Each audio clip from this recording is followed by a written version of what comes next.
Hey, my dear students, what's up? I hope you are so fine and you are so happy.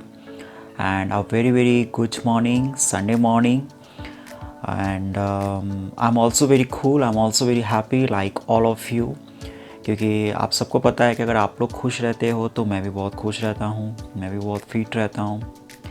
Dear, हर बार की तरह आज का topic भी बहुत important topic है एंड इस टॉपिक में भी हमको बहुत कुछ सीखने को मिलेगा। हम बहुत कुछ सीखेंगे एंड इसमें बहुत अच्छे एक मोरल्स भी है जो हमारे कहीं ना कहीं लाइफ से रिलेटेड है। लेकिन ये जो टॉपिक है ये टॉपिक एक इंसान से रिलेटेड नहीं है, ये टॉपिक एक एनिमल, बर्ड्स, इंसेक्ट से रिलेटेड है। आप सबको पता है कि हम सबको हैप्पी चाहिए, हम सब को फ्रीडम चाहिए, हम सब खुश रहना चाहते हैं। हम सब चाहते हैं कि कोई भी हमारे जो डिज़ायर है, हमारे जो विशेष है, हमारे जो इच्छा है उनके अगेंस्ट कोई ना हो, राइट। हम चाहते हैं कि अगर हम खुश रहें तो हमारे फ्रीडम कोई ना छीने, और अगर कोई हमारे फ्रीडम को छीन लेते हैं तो हम क्या बन जाते हैं, बहुत दुखी बन जाते हैं, हम बहुत सैड हो जाते हैं। तो डियर, जैसे हमारे अंदर ये इमोशन है, हमारे अंदर ये फीलिंग है, ऐसे एनिमल्स के अंदर भी होते हैं, ऐसे बर्ड्स के अंदर भी होते हैं, ऐसे इंसेक्ट्स के अंदर भी होते हैं। वो भी चाहते हैं कि we want to be freedom, we want to be happy. लेकिन जब उनकी कोई फ्रीडम, उनकी कोई हैप्पीनेस को छीन लेते हैं, उनके अगेंस्ट हो जाते हैं, तो एनिमल्स भी बहुत सैड हो जाते हैं। आप कहेंगे कि एनिमल्स या बर्ड्स के फ्रीडम्स को लोग कैसे छीनते हैं?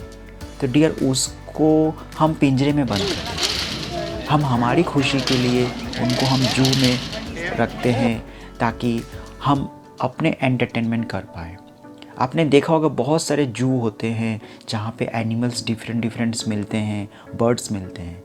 प्रॉब्लम वहाँ पर नहीं है, प्रॉब्लम है कि हमको उनका ख्याल रखना चाहिए, पर हम उनका ख्याल नहीं रखते हैं, हम उनको प्रॉपर वे में खाना नहीं देते हैं।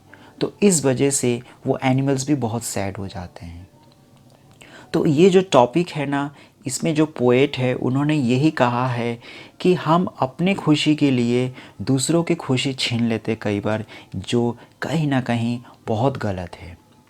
हमको कभी भी ऐसा नहीं करना चाहिए, हमको कभी भी सेल्फिश नहीं बनना चाहिए। अगर हम किसी की रिस्पॉन्सिबिलिटी ले रहे हैं तो हमको उस रिस्पॉन्सिबिलिटी को उठाना चाहिए। यहाँ पर भी एक एनिमल को पिंजरे में बंद कर दिया जाता है और वो कोई और नहीं, टाइगर है। लेकिन टाइगर कहीं ना कहीं सैड हो जाते हैं कि आप सबको पता है कि टाइगर जहाँ रहते हैं उनकी बात ही कुछ और होता है। लेकिन वही टाइगर को जब एक पिंजरे में बंद कर दिया जाता है तो टाइगर कितना सैड हो जाते हैं, वो क्या फील करते हैं, वो हम आज इस पोएम में सीखेंगे। सो माय डियर स्टूडेंट्स, ये है क्लास 10th के एक पोएम और फर्स्ट फ्लाइट का चैप्टर है। So let's see, have a look कि क्या इस टॉपिक में है।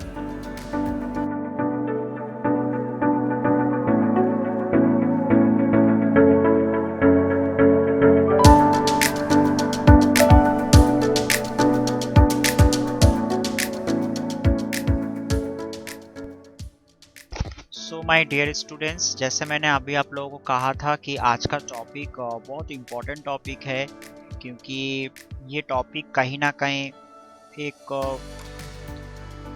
एनिमल, बर्ड्स या फिर कोई भी जानवर से रिलेटेड बोलो, उससे रिलेटेड है। और ये हमारा रिस्पॉन्सिबिलिटी बनता है कि हम हमेशा किसी भी प्रकार के जो जानवर होते हैं, जो बर्ड्स होते हैं, उनका हम ख्याल रखें।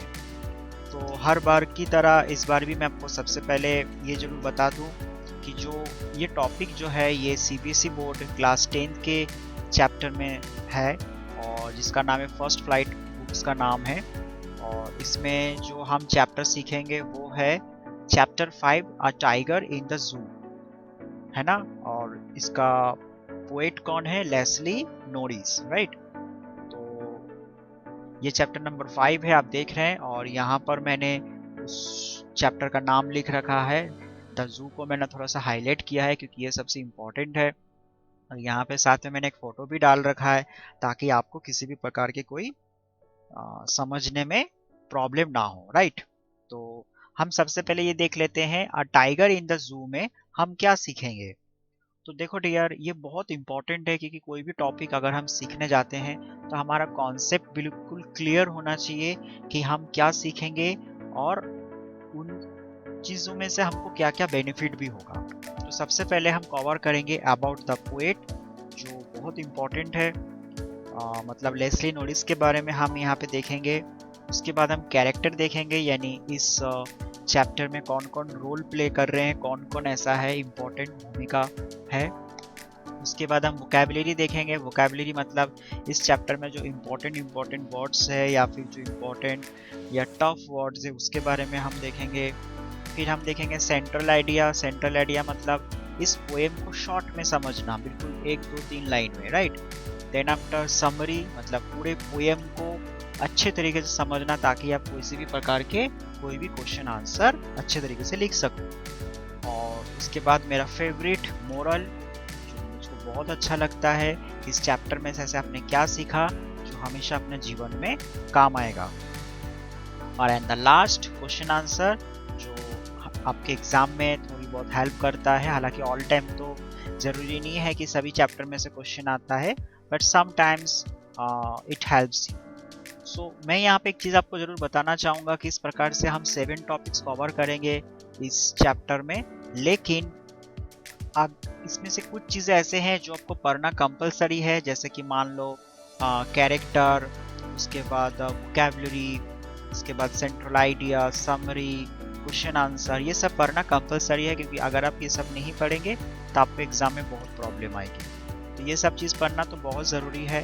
अबाउट द पोएट ये आपके एग्ज़ाम में कभी आएगा नहीं, लेकिन अगर आप चाहते हैं कि आपकी पर्सनालिटी डेवलप हो, आप भी किसी दिन ऐसा कुछ करो कि आप भी अपने बारे में किसी को बता सको या कोई आपके बारे में कुछ बताए, उसके लिए अबाउट द पोएट पढ़ना है। इससे आपको थोड़ा सा इनकरेज मिलेगा, राइट, कि हर इंसान में कुछ ना कुछ खासियत होता है।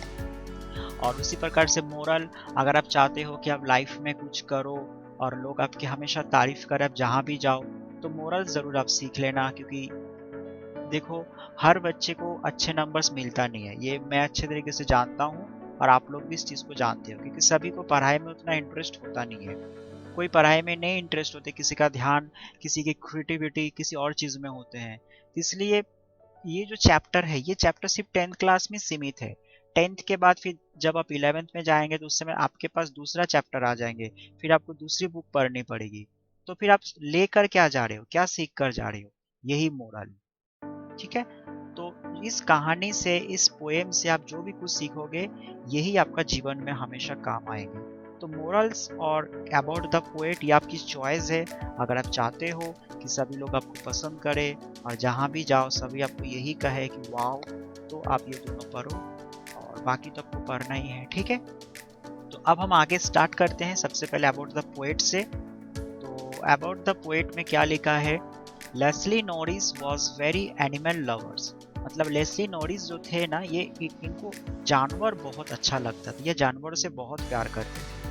He had a great sensation, उनके अंदर बहुत अच्छा फीलिंग था, यानी वो जानवरों के फीलिंग्स को समझ जाते थे कि कब उनको गुस्सा आ रहा है, कब उनको रोना आ रहा है, कब उनको तबीयत खराब हुआ है। उनको बोलते हैं इंग्लिश में सेंसेशन, ठीक है। जो दूसरों की भावना को समझ जाते हैं उनको सेंसेशन बोलते हैं। तो लेस्ली नॉरिस के अंदर बहुत अच्छा फीलिंग्स था। The most poems of his are about nature, animals and social issues। मतलब उन्होंने अपने जीवन काल में, अपने जीवन में जितने भी पोएम्स लिखे हैं ना, उसमें से ज़्यादातर पोएम उनका नेचर से रिलेटेड है, यानी प्रकृति से, एनिमल्स यानी जानवर से, और सोशल इशू मतलब सामाजिक जो प्रॉब्लम होता है ना, उससे रिलेटेड उन्होंने ज़्यादातर पोएम्स लिखे हैं। His all poems are appreciated in the world around। उन्होंने अपने जीवन में जितने भी पोएम्स लिखे हैं ना, सभी पोएम्स पूरी दुनिया में बहुत फेमस है, सब प्रशंसनीय है, यानी सब उनके पोएम्स के बहुत तारीफ करते हैं।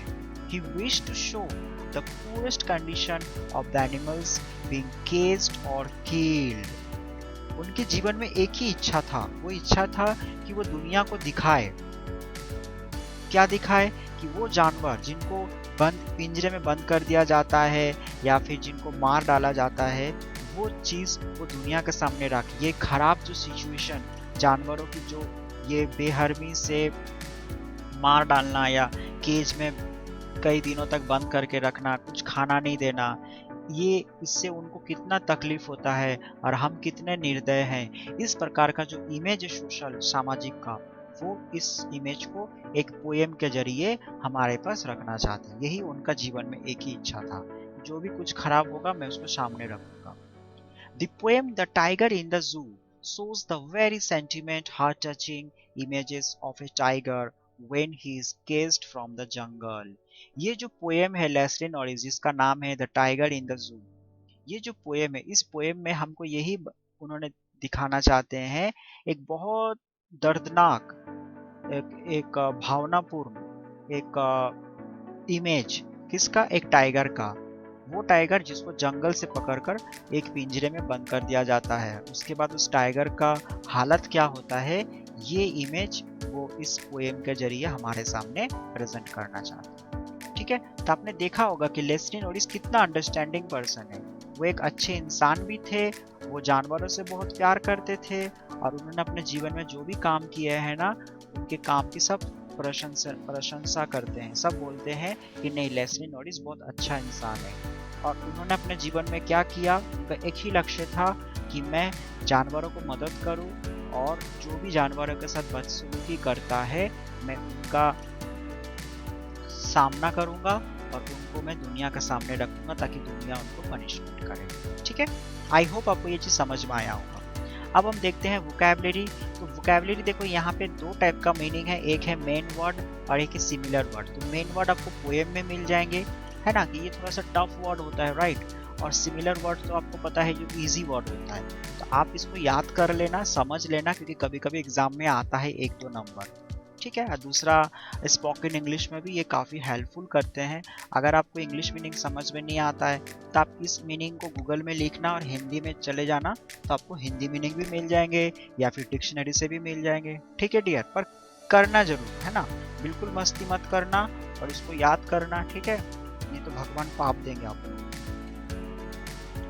नेक्स्ट देखो, ये यहाँ पे भी है, ये भी आप याद कर लेना। ठीक है, नेक्स्ट आता है about the character. About the character मतलब ये जो पोएम है, कौन सा पोएम, ये जो टाइगर इन द जू, ये जो पोएम है, इस पोएम में कौन कौन रोल प्ले कर रहे हैं। इसमें देखो एक ही कैरेक्टर है, कौन है, एक टाइगर है। कौन सा tiger? Who was kept in a small cage, जिनको एक छोटी सी पिंजरे में बंद कर दिया जाता है, वो टाइगर। ठीक है,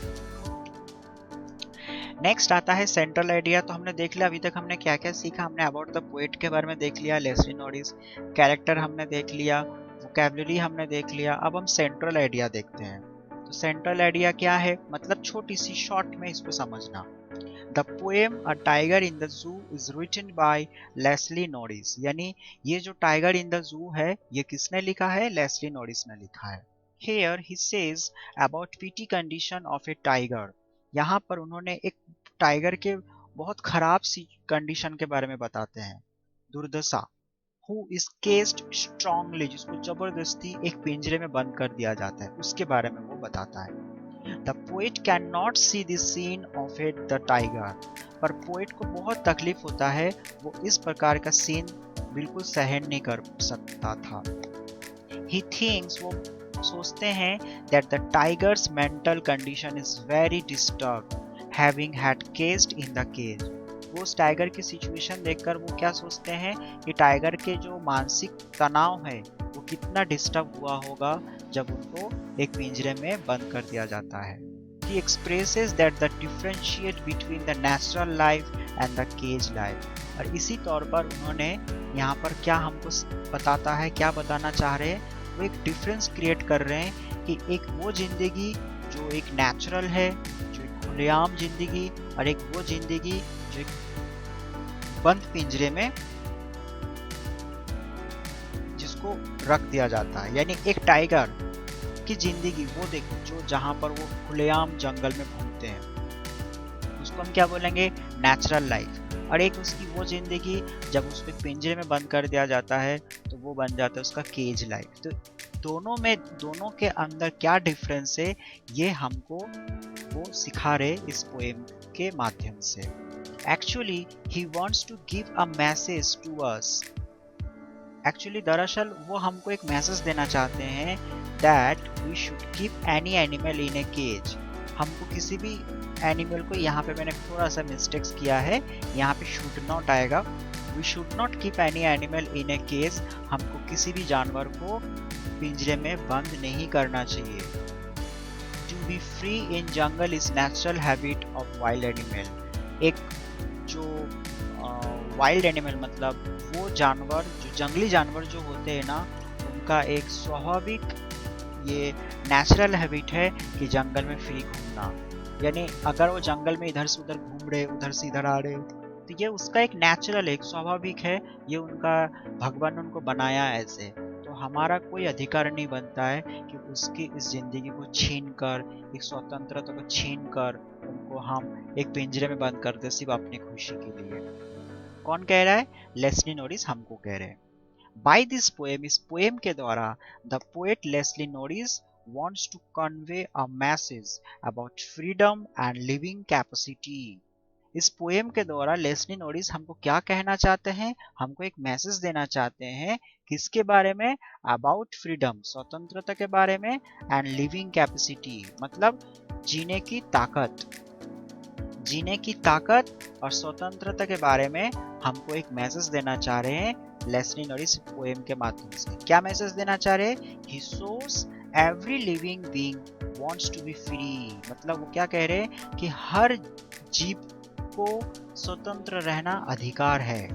how to enjoy and love to play with freedom. साथ में किस प्रकार जिंदगी को खुशी मनाए, हम कैसे एक दूसरे से प्यार करें, ये सब हमारा फ्रीडम है। Everyone wants this moment. सब चाहते हैं कि ये मोमेंट उनके जीवन में आए। सो इसलिए we have no authority to take a freedom from anyone else। इसलिए हमारी कोई हक नहीं बनता है कि हम किसी भी प्रकार के कोई फ्रीडम छीन ले, क्योंकि चाहे इंसान हो या जानवर हो, सबका हक है जिंदगी जीने का, जिंदगी में एक दूसरे से प्यार करने का, जिंदगी में फ्री रहने का, बिंदास रहने का। और ये चीज़ सभी चाहते हैं, लेकिन अगर हम किसी के इस चीज़ को छीन लेते हैं तो हम सच में बहुत निर्दय इंसान हैं। तो ये एक सेंट्रल आइडिया है जो हमने देखा कि लेस्ली नॉरिस ने ये पोएम लिखा है और वो एक टाइगर के बारे में बता रहा है। उनका मेंटल कंडीशन, उनका जो दिमागी हालत होते हैं कैसा होता है जब उनको पिंजरे में बंद कर दिया जाता है। क्योंकि एक जानवर जो रहते हैं वो नॉर्मली जंगल में रहता है और ये उनका हक है घूमना, मस्ती करना, लेकिन हम अपने खुद के स्वार्थ के लिए अगर किसी जानवर को बंद कर देते हैं तो कहीं ना कहीं हम इंसान कहने के लायक नहीं हैं। क्योंकि ये जीवन है और जीवन में एंजॉय और मस्ती करना, प्यार करना, ये सब एक स्वाभाविक है। राइट? तो ये हमने सेंट्रल आइडिया देखा। आई होप आपको समझ में आया होगा। अब हम दूसरा लग देखते हैं जो सबसे इम्पोर्टेंट है, समरी। समरी में क्या है तो वो भी हम स्टडी कर लेते हैं। अगर इसको आप अच्छे तरीके से समझ जाएंगे तो आपको क्वेश्चन आंसर लिखने में कोई दिक्कत नहीं होगा। So let's start. The poem a tiger in the zoo is written by Leslie Norris. मतलब ये हमने अभी भी देखा कि जो टाइगर इन द जू है ये किसने लिखा है? लेस्ली नॉरिस ने लिखा है।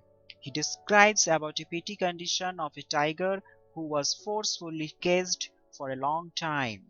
मतलब यहाँ पर उन्होंने एक टाइगर के बहुत खराब अवस्था के बारे में बताया है। उनका जो कंडीशन था वो काफी खराब था, जिनको जबरदस्ती एक पिंजरे में बंद कर दिया जाता है लंबे समय तक। He says further, वो आगे क्या बोलते हैं, that one day he sees a tiger who locked in a strong iron cell। वो आगे ये बताते हैं कि एक दिन उन्होंने क्या देखते हैं, एक टाइगर को देखते हैं जिनको एक लोहे के पिंजरे में चारों तरफ से बंद कर देते हैं। Unfortunately the cage is very small. मतलब बाघ के कंपेयर में, उस टाइगर के कंपेयर में वो जो पिंजरा था वो काफी छोटा था। So that the tiger faces much problem to move here and there।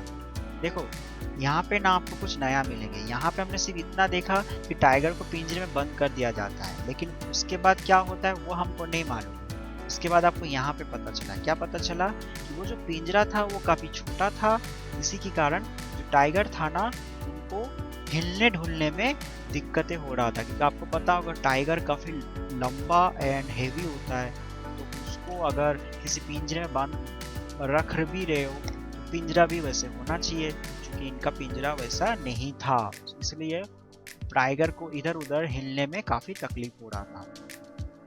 The tiger looks very sophisticated moving in the cage, और इस वजह से टाइगर को काफी हद तक मतलब मुश्किलों का सामना करना पड़ रहा था उस पिंजरे में हिलने में।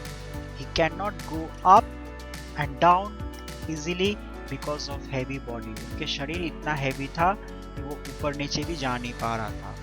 Though his body looks very dangerous to everyone from the cage, but still somewhere something is missing. यद्यपि आप सबको पता है कि टाइगर की जो चेहरा है वो अलग ही दिखता है, तो पिंजरे से भी उनके चेहरा सभी को डरावना, मतलब सबको डरा रहे थे, पिंजरे से भी उनके वही दबंग चेहरा दिख रहा था सबको, लेकिन कहीं ना कहीं जो पोएट है ना उनको ऐसा लग रहा था कहीं ना कहीं कुछ मिसिंग है, कुछ चीज की कमी है, ये वो टाइगर नहीं है जो एक्चुअल में जंगल में दिखता है। Everyone knows that he has so much strength, but still he is silent. सबको पता है कि टाइगर की जो शक्ति है वो बहुत ज़्यादा है और उनके सामने अच्छे अच्छे लोगों की हालत खराब हो जाती है, लेकिन फिर भी आज वो टाइगर साइलेंस से उनके वो बिल्कुल कुछ नहीं कर रहा है।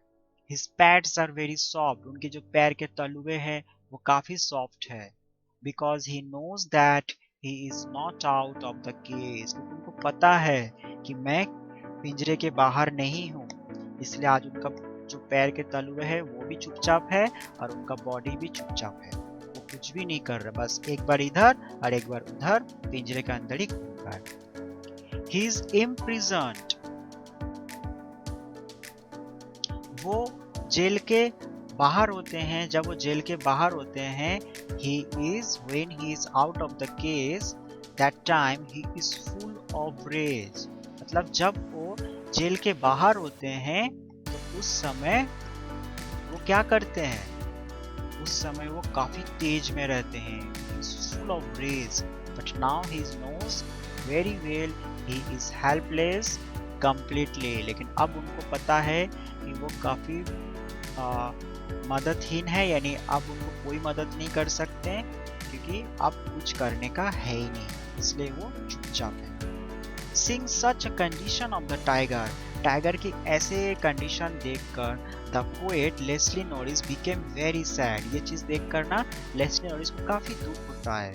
He says, वो कहता है that the tiger does not shoot here being caged. वो क्या बोलते हैं कि टाइगर ना इस प्रकार पिंजरे में बंद होकर इनको शोभा नहीं दे रहा है, इनका जो एक्चुअल जगह है वो कहाँ पर है? He shoots in jungle, hunting and resting without any fear.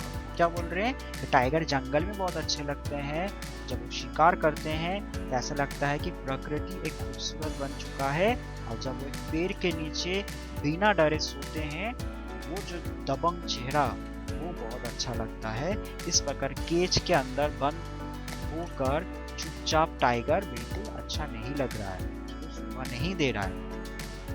Except this, sometimes he sleeps in the shadow of the tree and under the long grass. Sometimes he would wait for heavy fish like a deer or any pet animal near the water bank.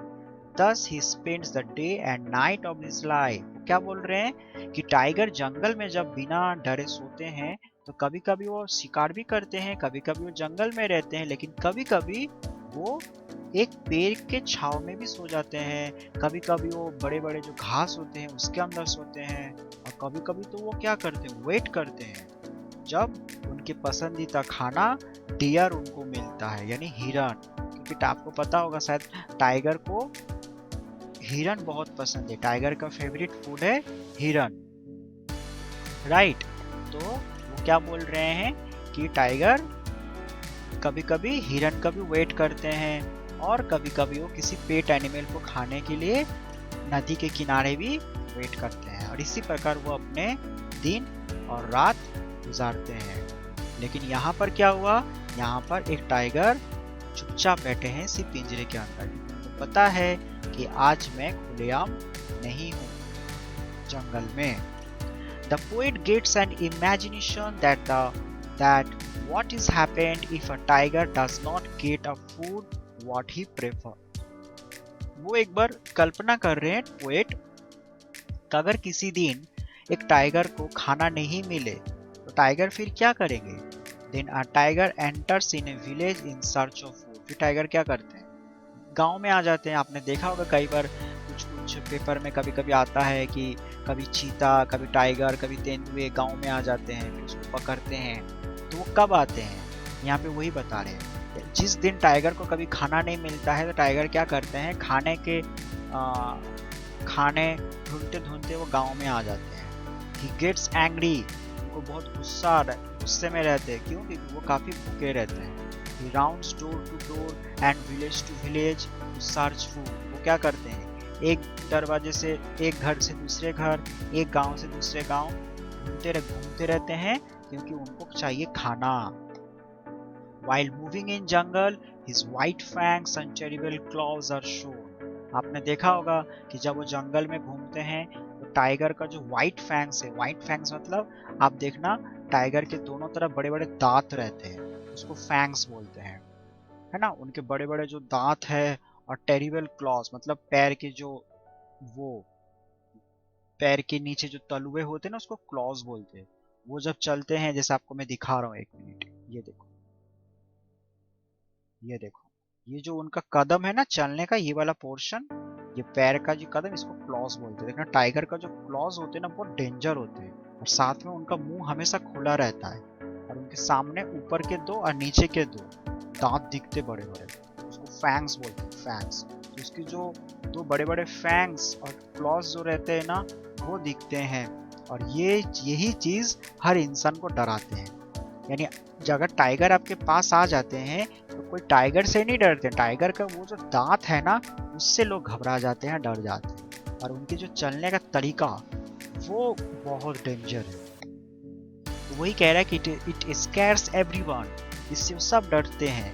The poet says that further, if we destroy the forest, then definitely the tiger or any wild animal is forced to come to nearly local village in search of food। वो क्या बोल रहे हैं कि अगर हम पेड़ को काटेंगे, अगर हम पेड़ को बर्बाद कर देंगे, तो नेचुरली है कि टाइगर खाना ढूंढते ढूंढते किसी न किसी रूप से हमारे गांव में आ जाएंगे, और उस वजह से फिर लोकल विलेज में जो लोग हैं उनको परेशानी होगी। तो इट्स नॉट टाइगर फॉल्ट, ये टाइगर की गलती नहीं है, ये हमारी फॉल्ट है। It is our fault completely. It is a natural habit that wild animals eat us. वो क्या कह रहे हैं आगे कि अगर कोई जंगली जानवर अगर एक इंसान को खाता है, इसमें उनकी गलती नहीं है, क्योंकि भगवान ने उनको बनाया ऐसे, ये उनका फॉल्ट नहीं है। If we want to keep us safe, अगर हम चाहते हैं फिर भी कि हमारे गांव में कभी कोई टाइगर नहीं आए, तो हमको क्या करना चाहिए, then we have got to stop to cut tree and to kill animals in jungle. फिर हमको क्या करना चाहिए कि जंगल में किसी भी प्रकार के किसी एनिमल्स को हमको मारना नहीं चाहिए, और ना ही किसी पेड़ को काटना चाहिए, ये हमको बंद करना है। फिर आगे क्या बोल रहे हैं, another side when the tiger was in the cage. ये देखो, ये वाला जो पोर्शन है, ये यहाँ पे उन्होंने क्या कहा कि टाइगर जब फ्री रहते हैं, कब वो जंगल में आते हैं, कब वो गांव में आते हैं। ठीक है, 4 पार्ट है। पहला वाला पार्ट क्या है, एक टाइगर का सिचुएशन बता रहे हैं कि जब वो पिंजरे में होते हैं तो क्या होता है। दूसरे में उन्होंने बताया कि एक टाइगर जब जंगल में रहते हैं तो क्या होता है। तीसरे वाले में इन्होंने क्या बताया कि टाइगर कब गांव में आ जाते हैं। और चौथे में क्या बता रहा है कि जब टाइगर पिंजरे में रहते हैं तो वो क्या सोचते हैं। Another side, when the tiger was in the cage, जब टाइगर पिंजरे में थे, he could not sleep continuously, वो बहुत समय तक सो नहीं पाया, because the visitors always disturb him during the day, क्योंकि जो विजिटर्स होते हैं, वो जो दर्शक होते हैं, वो हमेशा क्या करते हैं, दिन में भी आके टाइगर को डिस्टर्ब करते थे। At night, और नाइट को भी, the tiger cannot sleep because of patrolling cars, noise sound, मतलब रात को भी टाइगर सही ढंग से सो नहीं पा सकते थे, क्योंकि रात को भी जो पहाड़ेदार गाड़ी होते हैं जो वहाँ पे गाइड करते हैं, वो उनकी आवाज से टाइगर सो नहीं पाता। कुल मिला के सो somewhere else it can be said that the tiger lost all happiness being caged there। उस हिसाब से देखा जाए तो टाइगर अपने जीवन की जो खुशी था ना, वो पूरी तरीके से खो चुके थे, क्योंकि वो पिंजरे में बंद हो चुके हैं। Neither in a day nor at night, ना ही दिन में और ना ही रात में, the tiger understands and feels but he is helpless। ना ही टाइगर दिन में सो पाते थे, ना ही टाइगर रात को सो पाते थे। तो टाइगर को ये चीज समझ में आ गया था कि अब कुछ भी नहीं हो सकता। Thus he says, और इसीलिए he sees sometimes in the sky, वो कभी कभी आसमान की तरफ देखते थे रात को और ये सोचते थे she is the firing and twinkling stars and hopes one day he will get free from the cage। इसलिए वो काफी दुखी हो जाते थे और फिर कभी कभी रात को वो आसमान की तरफ देखते थे और वो जो चमकते हुए तारे जो चमकते थे उसको देखकर वो सोचते थे शायद एक दिन मैं इस पिंजरे से मुक्त हो जाऊंगा। But for present he is cage, पर फिलहाल वो अभी पिंजरे में बंद है और यही सच है। It is true, seeing the stars in the sky from the cage he missed before life when he was free in the jungle। और कभी कभी वो इसी तारे को देखकर उनको पहले की जिंदगी याद आ जाता था जब वो जंगल में खुलेआम घूमते रहते थे और उनको रोकने वाला कोई नहीं था। तो वो उस पल को बहुत मिस कर रहा था। But who knew that he would have been caged today? पर उनको क्या पता था कि आज वो एक पिंजरे में बंद रहेंगे। बट स्टिल, फिर भी वो एक आशा करते हैं। One hope makes us feel कि एक दिन his eyes that one day he will be able to run from the cage and will be free in the jungle। फिर भी पोएट उनके आंखों से ये महसूस करते हैं कि टाइगर कहीं ना कहीं ये जरूर सोच रहा होगा कि एक दिन मैं इस पिंजरे से भागने में कामयाब हो जाऊंगा और फिर से जंगल में मैं फ्रीडम ढूंढते। The poet Leslie Norris gets very emotional seeing the condition of the caged tiger। Leslie Norris जब वो टाइगर को देखते हैं, उसको देखकर वो काफ़ी इमोशनल हो जाते हैं, काफ़ी भावुक हो जाते हैं। वो कामना करते हैं he wish would not every wild animal be caged। वो कामना करते हैं कि हे भगवान, हर जानवर इस प्रकार पिंजरे में बंद ना हो। देखो, एक इंसान कितने अच्छे एक जानवर को देखकर महसूस करते हैं उनकी तकलीफ। और एक हमको देखो कि हम घर पे कई जानवर पालते हैं और सुबह जब उसको खाना देने की बारी आती है, मैंने कई लोगों को देखा है बासी बासी खाना देते हैं। कितना गलत बात है ना। सो माय डियर, ये समरी था। आई होप आपको ये चीज़ समझ में आया होगा। आप अभी सभी जानवरों को देखभाल करोगे। क्या सीखने को मिला हम देखते हैं। लाइक अस, यानी हमारे जैसे, an animal has also feeling, एक जानवर की भी फीलिंग्स होते हैं, and wants to be free, और वो भी स्वतंत्र रहना चाहते हैं। We have no authority to take out freedom from them.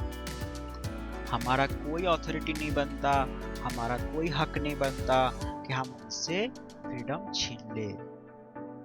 देखो डियर, मैं तो एक ही चीज बोलूंगा, जानवरों को कभी भी पिंजरे में बंद नहीं करना चाहिए, उनको खुलेआम रखना चाहिए।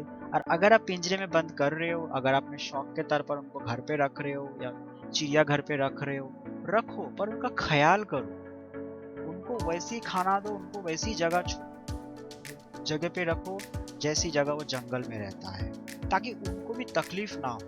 ये एक्चुअल ह्यूमैनिटी होता है। आई होप माय डियर्स आपको समझ में आया होगा।